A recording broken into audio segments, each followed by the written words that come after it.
moins fou, bref, qui nous donne moins le sourire comme image.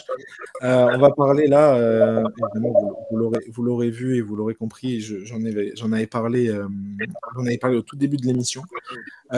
C'était donc c'est Mike Maignan, donc victime, même si voilà, il a tweeté en majuscule, il n'est pas une victime, mais là voilà, il a été victime de cris racistes lors du match donc, entre l'AC Milan et l'Udinese, match remporté par l'AC Milan.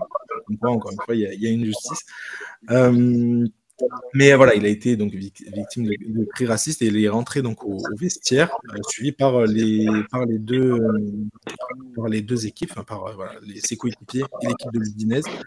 Avant de parler des solutions s'il y en a, hein, évidemment, mais juste parler rapidement de sa réaction. David, toi, qu'est-ce que tu en as pensé?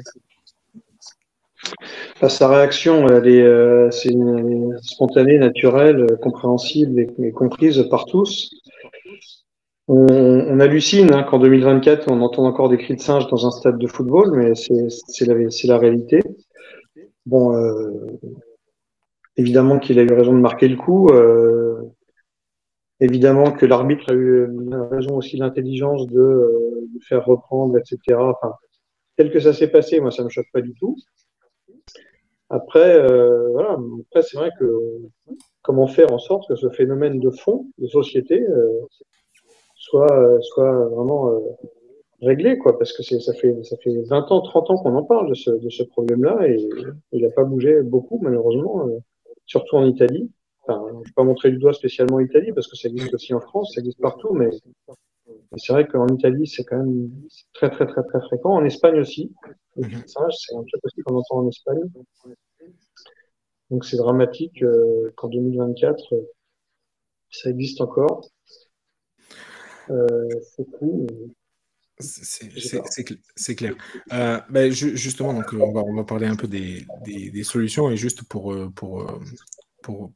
mentionner, Infantino, donc le président de la FIFA, a réagi donc évidemment à ce qui s'est passé en disant que voilà, lui, il est pour une défaite sur tapis vert quand des choses comme ça, comme celle-ci arrivent.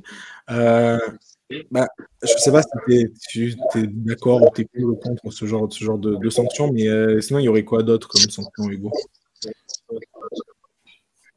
Moi, pour le coup, je suis assez d'accord. J'aurais été plutôt partisan du fait qu'ils ne reprennent pas ce match et qu'ils donnent directement une défaite à l'Udinese et que ça force les clubs à agir vraiment et à prendre en compte très sérieusement ce problème.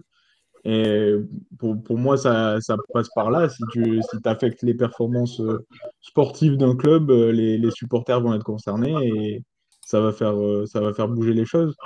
Mais donc voilà, pour moi, c'est une des solutions qui devrait et qui pourrait être appliquée. Il y a de plus en plus de problèmes ces dernières saisons. Enfin, on a l'impression que c'est de pire en pire avec les histoires avec Vinicius, avec Lukaku, avec Umtiti plutôt la saison dernière.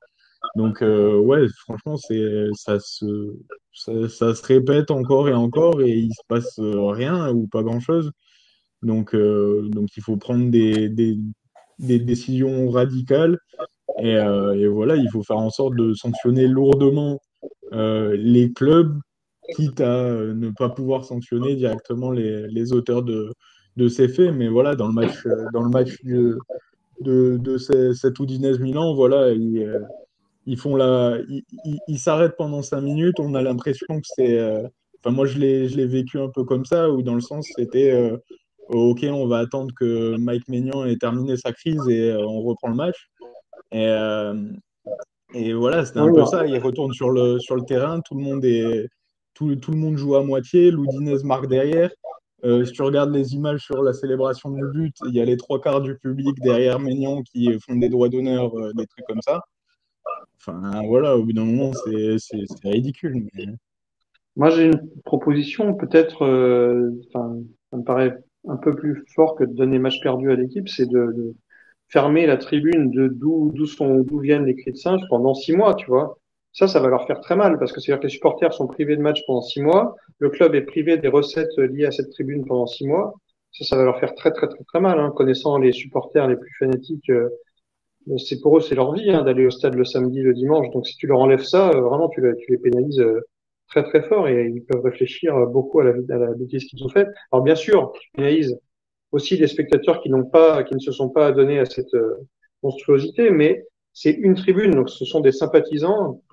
Tu peux peut-être quand même localiser un petit peu la peine, je trouve, parce que Ah.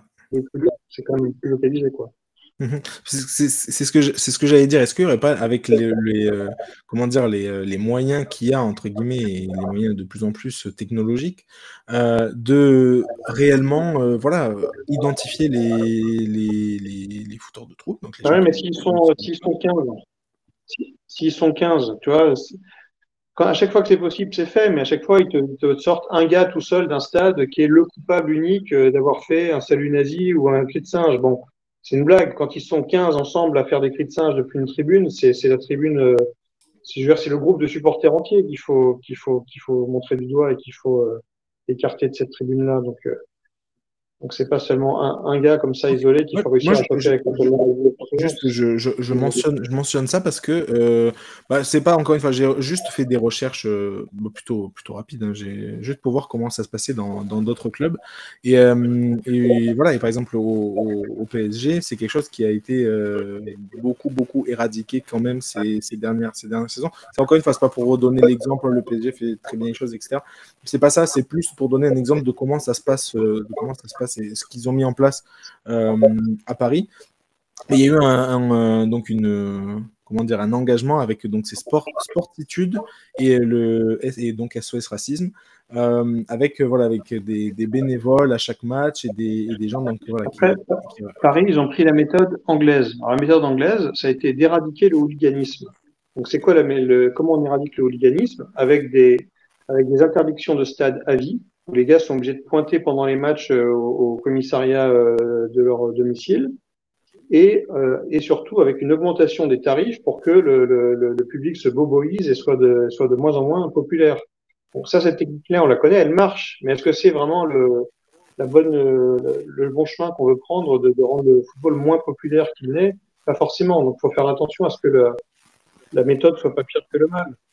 Là, en l'occurrence, des cris de singe, ce sont des groupes d'ultra racistes qui émettent des cris de singe. Honnêtement, on les connaît. Tous les clubs sont capables de dire, ça vient de cette tribune-là. Les gars, ils sont quasiment capables de donner leur nom, hein. Les responsables du stade sont quasiment capables de donner les noms des fautifs sans même aller vérifier les images. Donc, c'est quand même pas si impossible à traiter. C'est juste qu'il faut un peu de courage politique et puis dire, bah, ça, c'est terminé. On veut plus que notre club soit associé à ça. Donc, vous êtes éjectés du stade, les gars. Voilà. Okay. Ouais, non, mais ouais, non, je suis d'accord. C'est au club d'encadrer leur groupe de supporters, aussi au groupe de supporters eux-mêmes de prendre leurs responsabilités. Et je prends l'exemple, là, juste en Coupe de France, il y a eu on n'en a pas trop parlé, ça n'a pas trop fait de vagues, mais récemment, il y a des groupes de supporters lillois qui ont dénoncé d'autres supporters lillois qui ont commis des injures racistes, des choses comme ça, dans le match contre le Racing. Et où il y a eu des trucs atroces sur les enfants à la mi-temps qui font les trucs, qui se font insulter de tous les noms. Et enfin, c'était ridicule. Donc, quand tu as des supporters qui dénoncent d'autres membres à eux, c'est aussi une façon de régler ce problème plus facilement. Et là, voilà, tu es sûr, tu as les noms des gars. Et voilà, c'est un problème qui peut se régler rapidement. Donc voilà, c'est au club d'encadrer leur groupe de supporters et aussi au club de supporters de prendre leurs responsabilités eux-mêmes et de faire le ménage dans leur rang, quoi. Ouais. Bon, en tout cas, les mots sont clairs et faire le ménage, je pense que c'est le bon mot.